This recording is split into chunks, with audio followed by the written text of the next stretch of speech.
ఆదిలో వాక్కు ఉండెను, ఆ వాక్కు దేవుని యొద్ద ఉండెను, ఆ వాక్కు దేవుడై ఉండెను. ఆ వాక్కు శరీరధారి అయి మన మధ్య నివసించెను.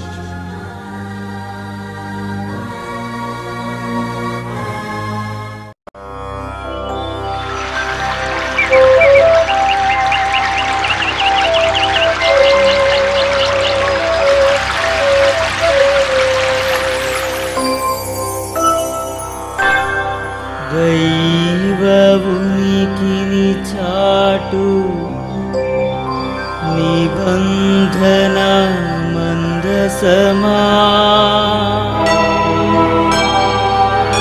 దైవ వరములనిచ్చు దీవెన పాత్రమా, సకల వర ప్రసాదములనిచ్చు పరిశుద్ధాత్మమా,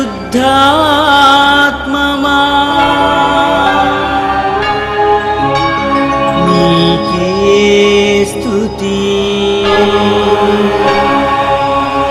నీకే మహిమా, నీకే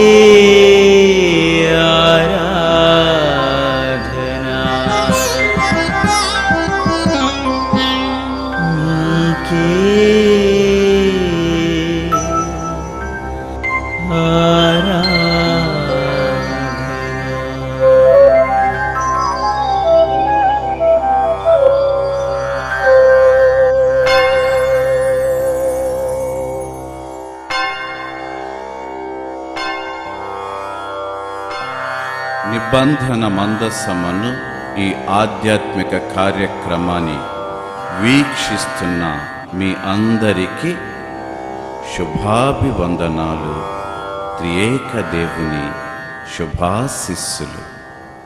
ప్రభుని యందు ప్రియులకు సహోదరి సహోదరులారా, ఈనాడు సంఖ్యాకాండము 16వ అధ్యాయం గురించి ధ్యానం చేద్దాం. ఆలకించండి. సంఖ్యాకాండము 16వ అధ్యాయము 1వ వచనము నుండి. లేవి గోత్రము వాడైన కొహోతునికి మనుమడు ఇస్సారు కుమారుడు కోరా మోషే మీద తిరగబడెను. రూబేను గోత్రము వారును ఎలియాబు కుమారులకు దాతాను, అభిరాములు, పేలేతు కుమారుడగు ఓను మోషే మీద తిరగబడిరి.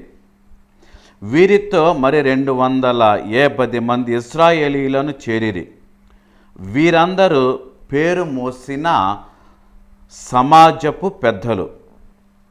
వీరు మోషే ఆరోనుల ఎదుటకు వచ్చి, మీ గొప్పలు మా ఎదుట చల్లవు, ఇశ్రాయేలు సమాజమంతయు పరిశుద్ధమైనదే కదా, ఈ ప్రజలందరూ ప్రభువునకు చెందిన వారే కదా, మరి ప్రభువు ప్రజలకు మీరు మాత్రమే పెద్దలు కానేలా అని అడిగిరి. ప్రార్థించుకుందాం. కృపా సత్య సంపూర్ణులైన మా దేవ, మీ సేవకుడైన మోషే ప్రవక్తపై ఎదురు తిరిగినటువంటి ఆ వ్యక్తుల నిమిత్తము, వారి మనస్తత్వము నిమిత్తము, మోషే మనస్తత్వమును గురించి తెలుసుకునే ఈ సమయమున తెలియచేసే జ్ఞానమును నాకు అనుగ్రహించండి. ఆలకించుతున్న ఈ బిడ్డలందరినీ ఆశీర్వదించి నూరంతలుగా ఫలింపచేయండి. ఈ మనవులన్నింటినీ మా నాథుడైన యేసయ్య పవిత్ర నామమున వేడుచున్నాము తండ్రి, ఆమేన్. ప్రియులారా, మోషే అంతటి వ్యక్తికి కూడా ఇజ్రాయేలు ప్రజల సమాజము నుండి వ్యతిరేకత వచ్చింది. ఆలకిద్దాం. మనిషి సంఘజీవి. తను బ్రతికేటప్పుడు తను బంధానుబంధాలను ప్రక్క వారితో పెనవేసుకొని ఉంటాయి. కుటుంబస్తులతో, తాను పనిచేసే స్థలములో ఉన్నవారితో, తాను ప్రార్థనకై వెళ్ళే స్థలములో ఉన్నవారితో అనుబంధం ఏర్పడుతూ ఉంటుంది. ఇచ్చిపుచ్చుకోవటం అంటూ ఉంటాం. ఈ ప్రక్రియలో కొంతమందిని ప్రేమిస్తాం, మరి కొంతమందిని ద్వేషిస్తాం, కొంతమందిని అభిమానిస్తాం, మరి కొంతమందిపై అసూయ కలిగి ఉంటాం.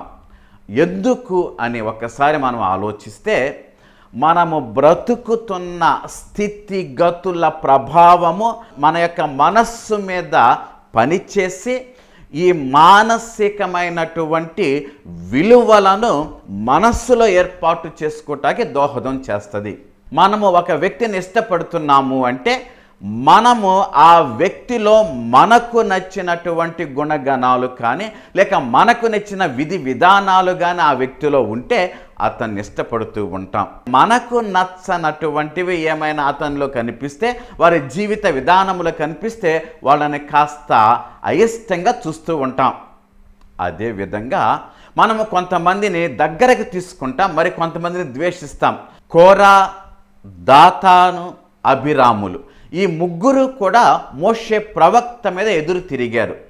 అసలు ఏంటి ఎదురు తిరగటములో వాళ్ళు చూపిన కారణం ఏంటి అంటే, మోషే యొక్క ఆధిపత్యాన్ని, మోషే యొక్క అధికారాన్ని వాళ్ళు ప్రశ్నించారు అండి. బహుశా కోరా తదితరులు మోషే రాకముందు ఆ ఇజ్రాయేలు సమాజానికి కాస్తో కోస్తో పెద్దరికాన్ని వహించి ఉంటారు. ఎప్పుడైతే మోషే రావటము, మోషేతో పాటు ఆరోనుతో పాటు ఇంకా కొంతమంది కూడటము, వీళ్ళందరూ దేవుని యొక్క ఆజ్ఞానుసారము ప్రజలందరినీ నడిపించటము, ఈ ప్రజలందరూ కూడా మోషేనే వెంబడించటము, మోషే నామాన్నే పలకటం, ఇవన్నీ చూసి కోరా తదితరులు కూడా కాస్త అసూయ చెంది ఉంటారు. ఇది ఒక్క రోజులో జరిగింది కాదండి. ఆనాడు ఐగుప్తు నుండి ప్రారంభమైనటువంటి ఆ అసూయ తీరా ఎడారికి వచ్చేసరికి ఇంకా కొంతమందిని ప్రలోభము చేసి ఒక 250 మంది ప్రముఖులను తీసుకొని వచ్చి మోషే మీద తిరగబడతాడు. అసలు ఎందుకని మోషే ప్రవక్త మీద తిరగబడటానికి కారణం ఏంటి అని ఆలోచిస్తే, బహుశా అభద్రతా భావం కావచ్చు, లేదా తమను గుర్తించటము లేదు అన్నటువంటి భావం కావచ్చు, లేదా తమ పలుకుబడి తగ్గిపోతుంది అన్నటువంటి భావం కావచ్చు. ఇంకా ఇవన్నీ కూడా క్రోడీకరించుకొని బుర్రలో, మనస్సులో అతని మీద వ్యతిరేకత పెంచుకున్నారు. మరి వ్యతిరేకత పెంచుకున్న తర్వాత 10 మందిని వీళ్ళు ప్రభావితం చేస్తేనే మోషేకి వ్యతిరేకంగా తిరగబడగలరు. అలా 250 మంది ప్రముఖమైనటువంటి వ్యక్తులను ప్రభావితం చేయటం ద్వారా వీళ్ళందరూ కూడా మోషే దగ్గరకు వచ్చి మోషే మీద తిరగబడుతూ, నీవే పెద్ద గొప్పవాడివి అనుకుంటున్నావా, నీవే ఈ యొక్క సమాజానంతా నడిపించేవాడు అనుకుంటున్నావా, వీళ్ళందరూ కూడా పరిశుద్ధులే కదా, పరిశుద్ధమైనటువంటి ఈ సమాజాన్ని నడిపించడానికి నీ ఒక్కడికేనా, మాకు కూడా ఉంది కదా అనేటటువంటి తమలో ఉన్న అసహనాన్ని, అసూయను అంత వెళ్ళగక్కుకున్నాడు. దానితో మోషే కాస్త బాధపడ్డాడండి. ఎందుకంటే ఇది వ్యక్తిగత దాడి. వాళ్ళ ఉద్దేశం ఏంటి?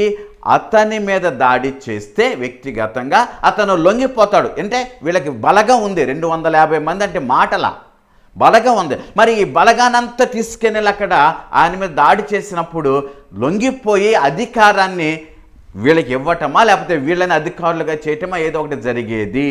అక్కడ దేవుని యొక్క హస్తం వాళ్ళకి చాలా భయంకరంగా కనిపించిందని చెప్పొచ్చు. ఎందుకు అంటే దేవుడు అంటాడు కదా, నేను వీళ్ళందరినీ నాశనం చేస్తా, ఇక వీళ్ళతో నేను పడలేను, వీళ్ళందరినీ నాశనం చేస్తా అని పలికినప్పుడు మోషే ప్రవక్త సాష్టాంగపడి దేవుని సన్నిధిలో వీరి నిమిత్తము ప్రార్థన చేస్తున్నాడు అండి. ప్రియులారా, ఈరోజు నేను ఈ ఒక్క విషయం గురించి నేను మీతో కాస్త మాట్లాడతా. మోషే ప్రవక్త తనపై తిరగబడిన కోర, అభిరాములు వీరందరి నిమిత్తము దేవుని సన్నిధిలో వేడుకున్నాడు అండి. సంఖ్యాకాండము 16వ అధ్యాయము 20వ వచనము నుండి, యావే మోషే ఆరోనులతో మాటలాడెను, మీరు ఈ ప్రజలకు దూరంగా నిలువుడు, నేను వారినందరినీ ఒక్క క్షణములో నాశనము చేసేదను అనెను. కానీ మోషే ఆరోనులు నేలపై బోరగిలపడి, దేవా, నీవు జీవులన్నిటికీ ప్రాణము ఇచ్చువాడవు, ఒక్కని పాపము కొరకు ఈ సమాజమంతటిని శిక్షింతువా? తనపై తిరగబడినటువంటి కోరా అతని అనుచరుల పాపము నిమిత్తమై దాని ఫలితము సమాజమంతా కూడా అనుభవించకూడదని దేవుని ఎదుట సాష్టాంగపడి మోషే ప్రార్థన చేశాడు అండి. ప్రియులారా, మనము ఒకరి కోసం ప్రార్థన చేయాలి అంటే మనస్సు ఉండాలి అండి. ఇక్కడ యేసు ప్రభు గుర్తుకొస్తున్నాడండి. ఒక విధంగా చెప్పాలి అంటే ఆయన సిలువపై నింగికి నేలకు మధ్య వ్రేలాడుతూ, చావు బతుకుల మధ్య కొట్టుమిట్టాడుతూ, తాను ఈ చావుకి కారకులైన ఆ ప్రజలందరినీ చూసి పరమోన్నతుడైన దేవుని వేడుకుంటున్నాడు. దేవా, వీరేమి చేయుచున్నారో వీరికి తెలియదు తండ్రి, వీరిని మన్నించండి. ప్రియులారా, ఇదే మనస్తత్వాన్ని మోషే ప్రవక్త దేవుని ఎదుట వెళ్ళగ్రక్కున్నాడు. తెలుసో తెలియక వీరిని, ఈ కోరా అనే వ్యక్తిని తతిమ వాళ్ళందరూ వెంబడించారు. ఆ ఒక్క వ్యక్తి చేసినటువంటి పాపము నిమిత్తమై వీరందరినీ మీరు నాశనము చేస్తారా అని వేడుకున్నాడండి. ప్రియులారా, శత్రువుల నిమిత్తము ప్రార్థన చేసే మనస్తత్వం గురించి కాస్త ధ్యానం చేసుకుందాం. శత్రువు అంటే ఎవరండి? నాకు ఇష్టము లేనివాడు, నేను ఇష్టపడనివాడు నాకు శత్రువు. మామూలుగా మనం చూసేది. కానీ ఈ శత్రువు అనేవాడు ఒకానొకప్పుడు మిత్రుడేనండి. ఇది మనం చాలాసార్లు మరచిపోతూ ఉంటాం. మనము ఎవరి మీద శత్రుత్వపు మనసు కలిగి ఉంటాము? కాస్తో కోస్తో మనకు పరిచయమై, కాస్తో కూస్తో మనతో జీవితాన్ని పంచుకొని, ఏదో కాస్త తేడా వచ్చినప్పుడు, అభిప్రాయ భేదాలు కానీ లేక మరొకటి కానీ తేడా జరిగినప్పుడు మనము అప్పటి వరకు అభిమానించే వ్యక్తులను లేకపోతే ఇష్టపడే వ్యక్తులను, కలిసి బ్రతికే వ్యక్తులను శత్రువులుగా చూడటం ప్రారంభిస్తాం. ఇది కుటుంబంలో జరుగుతుందండి, మనం పనిచేసే స్థలంలో జరుగుతుంది. మరలా మీకు చెప్తున్నా, ఈవెన్ మనము ప్రార్థన చేసుకునే స్థలములో కూడా జరుగుతూ ఉంటుంది. ఎవ్వరికి పుట్టుకతో శత్రువులు కారు, ఎవరికి పుట్టుకతో మిత్రులు కారు. మన అభిప్రాయంతో ఏకీభవించని వాళ్ళు అనేక మంది ఎక్కడెక్కడో బ్రతుకుతున్నా వాళ్ళు మనకు పెద్ద శత్రువులుగా అనిపించారండి. కానీ మన అభిప్రాయాలతో ఏకీభవించని మన అనుకునే వారే మనకు శత్రువులుగా ఏర్పడుతూ ఉంటారు. ఉదాహరణకి, ఈ రక్త సంబంధీకుల మధ్య ఒకేసారి శత్రుత్వం రాదు అండి.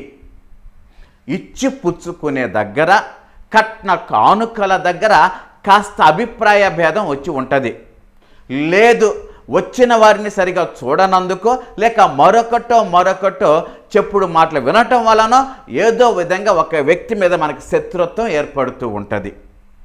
ఈ శత్రుత్వం అనేది కూడా ఒకేసారి పెరగదండి.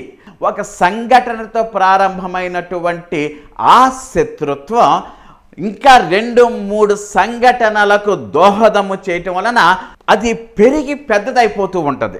ఆ చిన్న సంఘటన జరిగినప్పుడే సఖ్యత పడటానికి గనక మనము ప్రయత్నము చేస్తే దానితో శత్రుత్వం ఆగిపోతుంది. ఎందుకు ప్రయత్నం చేయము? మనలో అహము అనేది ఒకటి ఉందండి. ఈ అహము అనేది ఉండటము వలన ఎప్పుడైతే మనిషి యొక్క అహము దెబ్బతింటుందో ముడుచుకుపోతాడు. నా అహాన్ని దెబ్బతీయటం వలన దానిని సంతృప్తి పరచటానికి నేను అనేక మార్గాలు వెతుకుతూ ఉంటా. అందుకే యేసు ప్రభు ఒక మాట అంటారు కదా, దీనాత్ములు ధన్యులు, దేవరాజ్యము వారిది. ఈ అహము అనేటటువంటిది మనలో ఉన్నటువంటి గర్వాన్ని కాస్త పెంచుతూ ఉంటుంది. ఇంకొక మాట చెప్పాలి అంటే ఇదొక ముల్లండి. ఆ ముళ్ళు మనుషులు పెరుగుతూ వెళితే అది అపాయకరమైనటువంటి ముళ్ళుగానే మారుతుంది, కానీ ఉపయోగకరమైనదిగా మారదు. అందుకే మనలో ఉన్న అహము దెబ్బ తినటం వలన మనము మిత్రులుగా ఉన్న వారి ఎడల శత్రుత్వాన్ని కలిగి ప్రవర్తిస్తూ ఉంటాం. మరి మిత్రులుగా ఉన్న వారిలా శత్రుత్వాన్ని కలిగి ప్రవర్తించే మనము యేసయ్య పలుకుతున్న మాట ప్రకారము నీ శత్రువులను ప్రేమించండి, నీ శత్రువుల కోసం ప్రార్థన చేయండి, ఒక చెంపపై కొట్టిన వారికి మరో చెంప చూపించండి అని పలుకుతున్నాడు కదా. అసలు సాధ్యమవుతుందా? ప్రియులారా, నేను ఇష్టపడనటువంటి వ్యక్తి నాకు ఎదురుగా వస్తేనే నా యొక్క శరీరంలో మార్పులు సంభవిస్తూ ఉంటాయి. ఇది వాస్తవం. అప్పటి వరకు ఏదో ఆనందములో వెళుతూ ఉన్న నేను, ఏదో ఆలోచనలో వెళుతూ ఉన్న నేనంటే ఇష్టము లేని వ్యక్తి నాకు ఎదురు రావటాన్ని నేను గనక చూస్తే, అప్పటి వరకు సాదా సీదాగా ఉన్న నా యొక్క ఈ శారీరక స్థితి అప్పుడు నాలో బీపీ పెరిగిపోద్ది, నాలో కోపం వస్తుంది, నాలో ఒకలాంటి రెస్ట్లెస్నెస్ ఏర్పడుతుంది. ఎందుకు ఇదంతా జరుగుతుంది? ఎదుట వచ్చే వ్యక్తి నాకు శత్రువు అన్న భావన నాలో కలగగానే వెంటనే నా శరీరము దానికి రియాక్షన్ ఇది జరుగుతుందండి. అలా ప్రారంభమవుతుంటుంది. ఆ ఫీలింగ్ ఎంతసేపు ఉంటుందంటే కొన్నిసార్లు గంటలు ఉండొచ్చు, కొన్నిసార్లు రోజులు ఉండొచ్చు. ఈ ఎదురు బొదురు అయినప్పుడు కొంతమంది ఫీలింగ్స్ మనసులో దాచుకుంటారు, మరి కొంతమంది ఫీలింగ్స్ని క్రియారూపమున బయట పెట్టేస్తారు. అందుకే అంటూ ఉంటారు కదా, ఏ కాకి మీదో లేకపోతే కోడి మీదో, ఏ చెట్టు మీదో, గాలి మీదో, ధూళి మీదో వంక పెట్టి తిడతం ప్రారంభిస్తూ ఉంటారు. ఇది జరుగుతుంది, ఇది జరిగిద్ది, జరగబోతుంది కూడా. ఇది మన అనుదిన జీవితములో మనము చూసేటటువంటి, మనకు ఎదురయ్యేటటువంటి సంఘటన. అనుకున్నంత తేలిక కాదండి. మన శత్రువుల నిమిత్తము మనము ప్రార్థన చేయాలి అంటే మనలను మనం చంపుకోవాలి, మనలో ఉన్నటువంటి అహాన్ని చంపేయాలి, మనలో ఉన్నటువంటి గర్వాన్ని తీసివేయాలి, మనం దీనత్వానికి మారు రూపముగా మనం మరలా నూతన సృష్టి కావాలి. ఎలా సాధ్యమండి? చాలా ఈజీ చెప్పటం, వెరీ ఈజీ అండి. నీ శత్రుల కోసం ప్రార్థన చేయి, నేను ఇష్టం లేని వారి కోసం ప్రార్థన చేయి, క్షమించమని వేడుకో, చేయి పట్టుకున్నంత మాత్రాన మనసులు కలుస్తాయి అనుకుంటే భ్రమ. మన్నింపు అన్నది మనస్సులో ప్రారంభం అవ్వాలి, మన క్రియల ద్వారా బయటకు పడాలి. ఇది మన్నింపు. మనస్సులో ఎలా ప్రారంభం కావాలి అంటే ప్రార్థనాపూర్వకముగా ప్రారంభం కావాలి. నేను మామూలుగా నేనంటే ఇష్టపడని వ్యక్తి గురించి లేకపోతే నాకు ఇష్టము లేని వ్యక్తి గురించి ఆలోచిస్తేనే కంపరం పుట్టుకొస్తుంది. నేను ఇష్టపడని వ్యక్తి గురించి ఎవరన్నా ఏదైనా చెబితేనే నా యొక్క శరీరములో మార్పులు సంభవిస్తున్నాయి. మరి అటువంటి వ్యక్తి గురించి నేను ప్రార్థన చేయటం అంటే సాధ్యమవుతుందా? సాధ్యము కాని దాన్ని సాధ్యము చేసే వ్యక్తే యేసయ్య. నీవు ప్రార్థన చేయటానికి ప్రారంభించావు, వెంటనే నీకు ఇతను గుర్తుకొస్తున్నాడు, చెప్పగలగాలి, ప్రభువా అతనంటే నాకు పడదు, అతను నాకు ఎదురు పడిన నా శరీరపు స్థితి కూడా మారుతుంది, నేను తట్టుకోలేకపోతున్నా, ఏంటి మరి నువ్వేమో మన్నించమన్నావు కదా, ఇది ఎలా సాధ్యము అనే మనస్సులో ఉన్న వేదనంతా యేసయ్య సన్నిధిలో వెళ్ళగ్రక్కితే ఆయన నీకు మార్గాన్ని చూపిస్తాడు. ఆయన నీ మనస్సును తాకుతాడు. పాత స్వభావముతో సతమతమవుతున్న మన బ్రతుకులను నూతనత్వాన్ని ఆయనిస్తాడు. ప్రియులారా, శత్రువు అనేది ఒక భావన అండి, ఒక ఆలోచన అండి.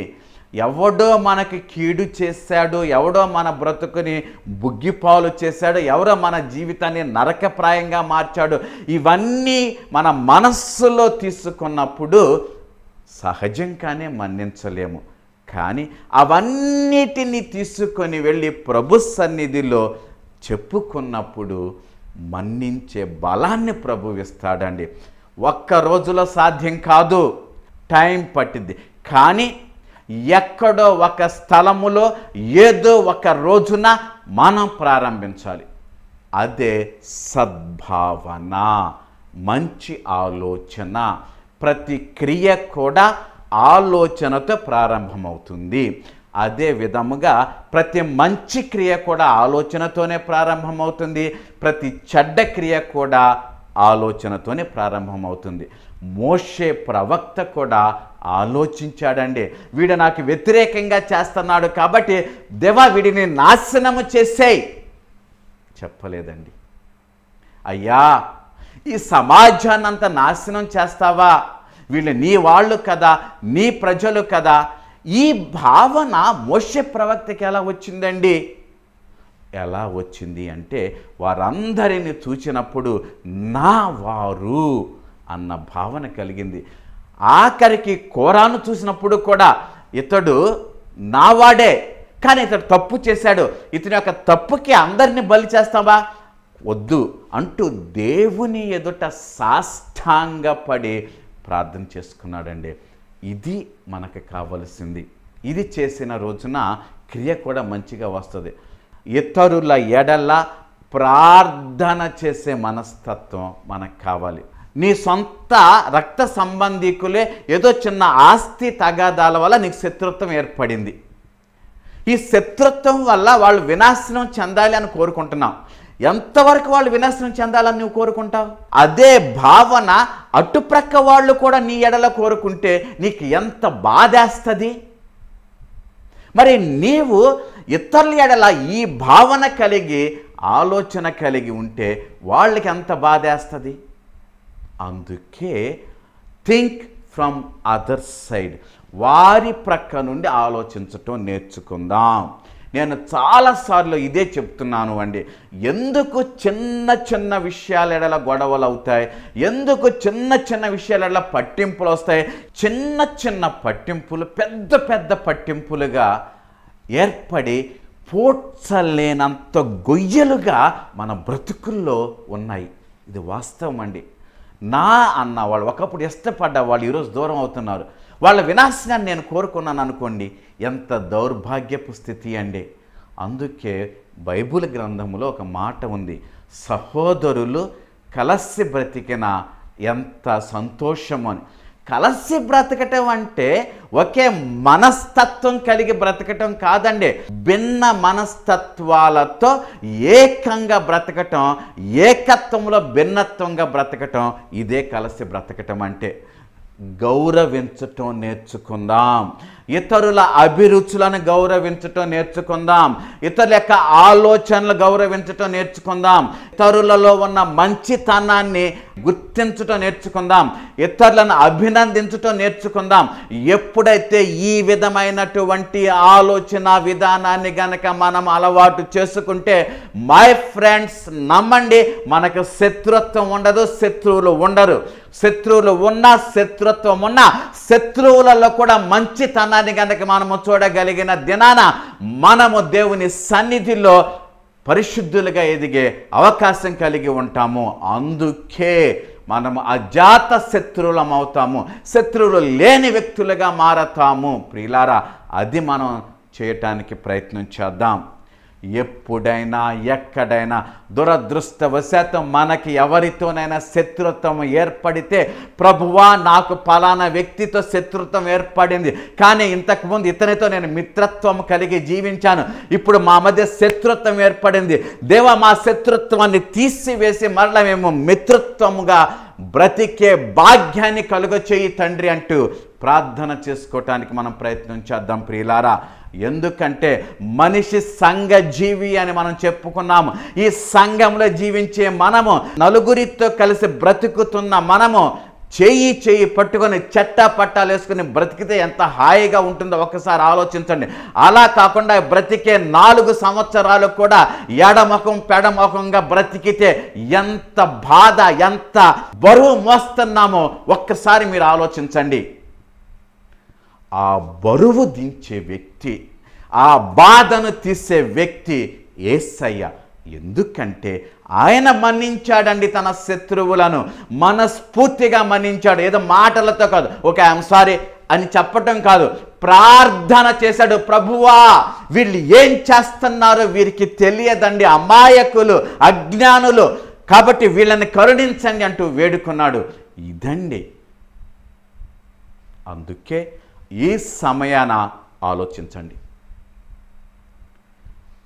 ఏదో ఒక కారణం వలన ఎవరో ఒకరు మనకు శత్రువులు ఉంటారు. నాకు శత్రువులు లేరు అని అంటే ఒప్పుకోనండి. అవి వ్యక్తిగత కారణాలు కావచ్చు, కుటుంబ కారణాలు కావచ్చు, మతపరమైన కారణాలు కూడా కావచ్చు, ఆలోచనపరమైన కారణాలు కూడా కావచ్చు. అందుకే నలుగురిని అభినందిస్తూ, నలుగురి ఆలోచనలను పంచుకుంటూ, నలుగురిలో మమైక్యమవుతూ, నలుగురిని కలుపుకొని ముందుకు సాగే గొప్ప మనస్సును, మనస్తత్వాన్ని మనందరికి ఇవ్వాలని ప్రభుని మనసారా ప్రార్థన చేసుకుందాం. తలలు వంచండి, ప్రార్థించుకుందాం.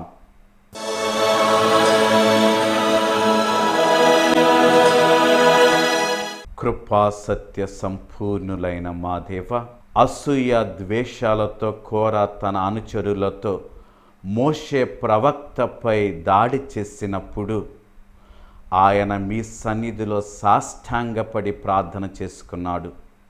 ఒక్కరి పాపాల నిమిత్తమై సమాజమునంతా నాశనము చేస్తావయ్యా అంటూ వారికై ప్రార్థన చేశాడు.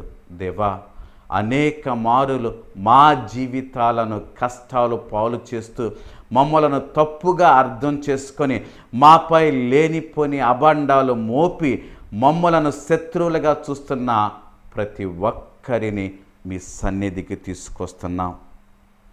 కుటుంబములో, సంఘములో, సమాజములో మతపరమైన విషయాల ఎడల కూడా మాతో విభేదించే వారిని సద్భావన కలిగిన వ్యక్తులుగా స్వీకరించే మనస్సును మాకు కలుగ చేయమని మా నాథుడు మీ ప్రియ కుమారుడైన యేసయ్య పవిత్ర నామమున వేడుచున్నాను తండ్రి.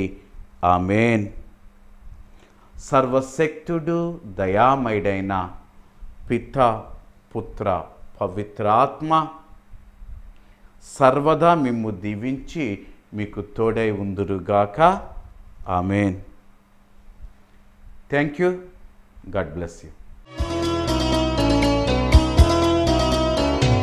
నేనును నా కుటుంబమును ప్రభుని మాత్రమే సేవింతుము. నేనును నా కుటుంబమును ప్రభుని మాత్రమే సేవింతుము. మాకు ఏమి జరిగినను, ఎవరు ఏమి పలికినను, మాకు ఏమి జరిగినను, ఎవరు ఏమి పలికినను, ప్రభువే మాకు ఆధారం. ప్రభువే మాకు ఆనందం.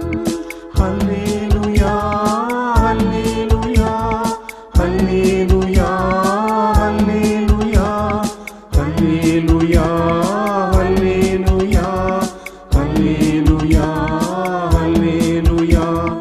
నేనును నా కుటుంబమును ప్రభుని మాత్రమే సేవింతుము. నేనును నా కుటుంబమును ప్రభుని